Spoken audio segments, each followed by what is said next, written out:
สวัสดีค่ะพ่อแม่พี่น้องสวัสดีFCทุกท่านเนาะค่ะผมมาพอกับเจตาพารวยคือเก่าค่ะมื้อนี้ครับขอบคุณ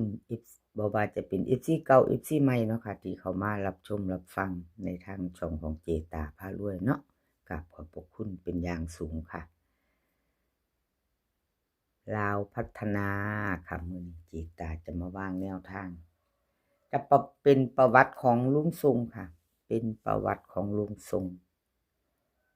เป็นของมื้อคืนนี้เป็นจังไดแหน่ค่ะ FC ลุงทรงของลุงทรงเข้าไปเต็มๆเนาะตัวเน้นตัวเจาะค่ะ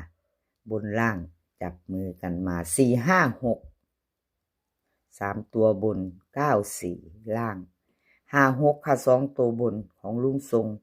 FC เป็นจังไดเนาะไผใดไผมันเนาะ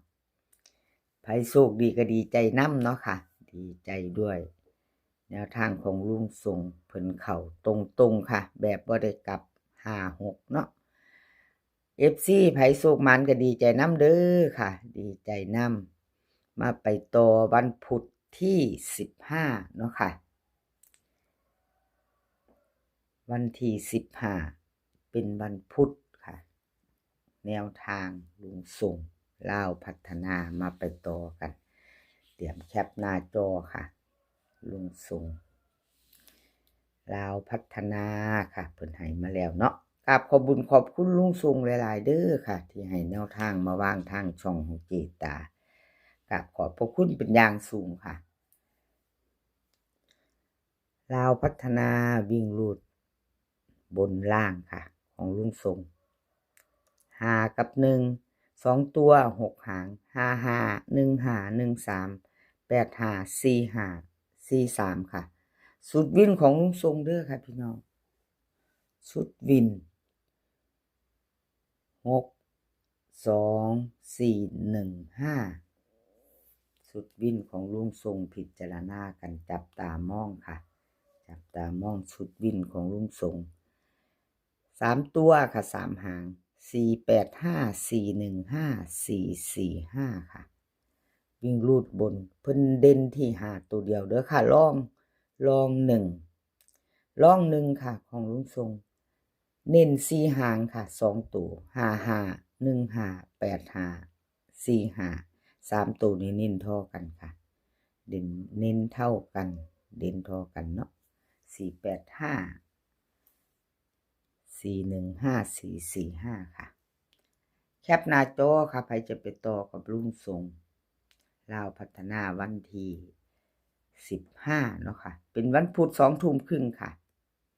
แคปหน้าจอเราไปต่อกับลุงทรงค่ะไปต่อเลขทุกตัวเอามาวางเพื่อเป็นแนวทาง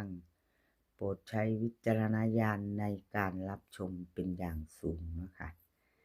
เป็นเพียงแนวทางเนาะชอบก็จัดขัดก็ผ่านแคปหน้าจอค่ะไปต่อเป็นของใคร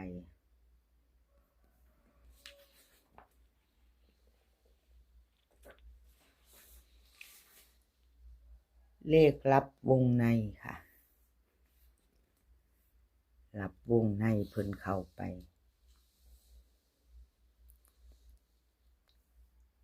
เลขลับวงในวันที่13ที่ผ่านมาเนาะพี่น้องเป็นมื้อคืนนี้เข้าไปวิ่งลูดเข้า4ตัวเดียวค่ะ2ตัวมา1ตัวเนาะค่ะก็ถือว่ายังบ่ทันหลุดเนาะยังบ่หลุดเจตาให้เบิ่ง1งวดค่ะ1งวดเนาะประวัติ4บน4ล่างค่ะ4 5 6 9 4เลขลับวงในเข้าไปแต่ตัววิ่ง4บน4ล่างเนาะค่ะ2ตัวมา1ตัว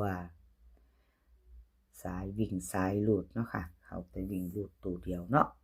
2ตัวเพิ่นบ่ดื่นเนาะค่ะเพิ่นบ่เข้ามาหมดอยู่เนาะพี่น้องเนาะ4 5 4 6เบิ่งเนี่ยมา3ตัวนี่มาไปใหม่ไปต่อค่ะอะไรก็เกิดขึ้นได้เนาะเลขลับวงในเข้ามาแต่ก็จับคู่บ่ถูกเนาะค่ะ มาไปต่อค่ะวันที่15กับเลขลับวงในเนาะไปต่อไปใหม่ค่ะไปใหม่วันพุธไปใหม่วันพุธที่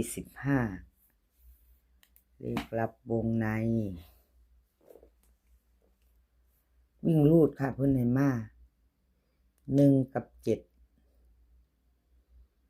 2ตัว4หาง1 7 1 6 7 3 7 4เบิ้ล11กับ77ค่ะ3ตัวนี่3หาง1 7 3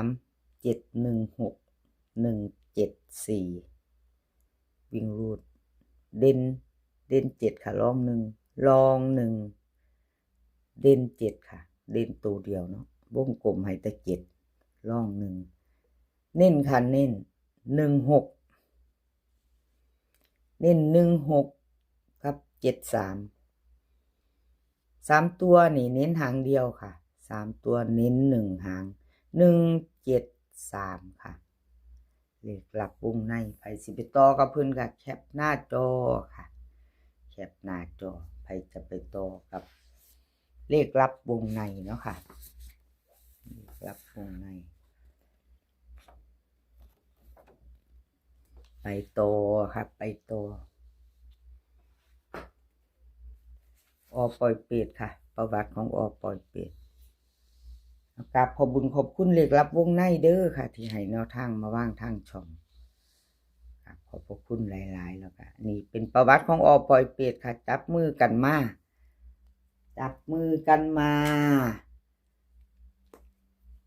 เจตาทำไมไม่เขียนที่ลาวออกเขียนก่อนค่ะพี่น้องลืมเขียนในเพิ่น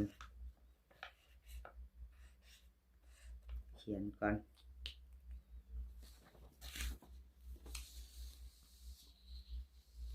456ล่าง94ของปล่อยเป็ดค่ะพี่น้องสายวิ่งสายหลุดกอดข้อกันมาจับมือกันมา4กับ